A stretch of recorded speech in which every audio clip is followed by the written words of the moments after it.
It's more about educating the people that aren't in the know or need to be educated. And it's doing it, through love and compassion and understanding instead of through hate and saying you have to accept this. I think if we explain to people what's going on, I think they'll be more open to it. It's not just about football. You think about all the females that are going into refereeing now, physiotherapy, and they might think, I'm not a great footballer, but I can see a female doing that job, the visible. Now I can dare to dream and think, oh, well, maybe I could do that when I'm older. So sometimes being visible is so important. When I was 13 years old, and I was like, and boxing wasn't an Olympic sport for women, and I was like, yeah, I'm going to be in the Olympics one day, and I'm gonna win a gold medal like my hero Muhammad Ali.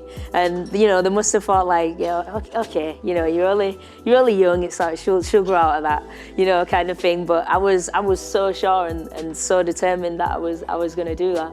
If I came from 4 of the most deprived areas in Leeds and then went on not just to be successful in one sport, then to be the England captain rugby union, a sport I knew nothing about, how many more kids potentially could there be that could have gone on and done the same thing? If organisations are open, honest and fair about diversity, actually it can be a plus for their organisation.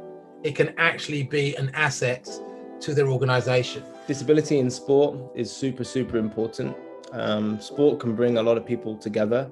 It can also show disabled people what is possible, and having the opportunity to get involved in any type of sport is, I think, a key opportunity for everybody to have. Diversity, equity and inclusion is of the utmost importance, but it has to be done in a very different way. It's no longer something that can be managed from a HR department, or you can just amend policies.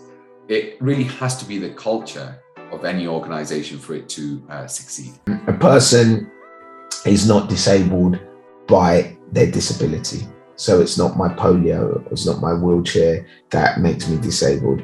It's by the obstacles that society puts in front of us. What we are witnessing is a serious attack on history, on the academic freedom of historians, and on the capacity of organisations in the heritage sector and elsewhere to deliver public history and to freely explore and to freely expand the breadth of the histories and the narratives that they present.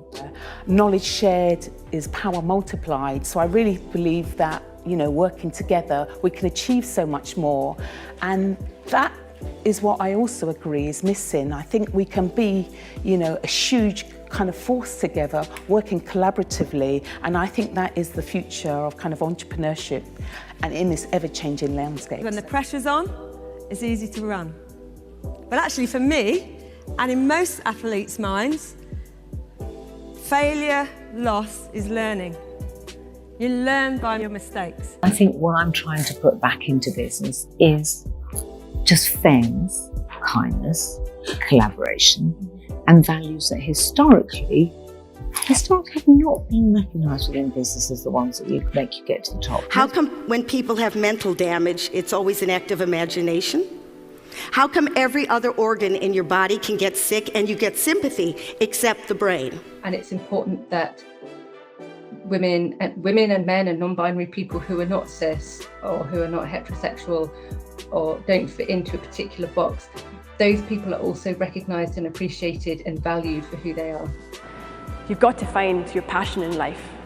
You've got to know what you love to do, because when you find that, the success comes just that little bit easier, and the tough days and the disappointments, they're just that little bit easier to cope with when you're doing something you love. I did something for the first time that day, which I've done every single game I've refereed since, from the World Cup final to the local under-13s kids game. Every single game I referee now, when I walk out onto that pitch, as I cross the white of the touchline, I said to myself, don't f*** it up. What we've learned over decades is that telling grown-ups what to do doesn't work.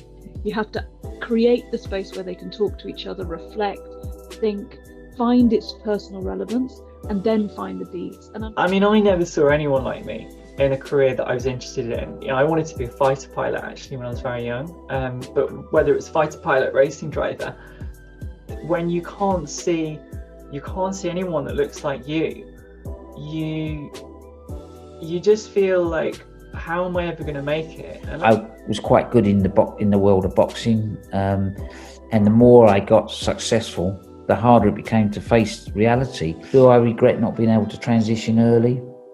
Part of me, yes.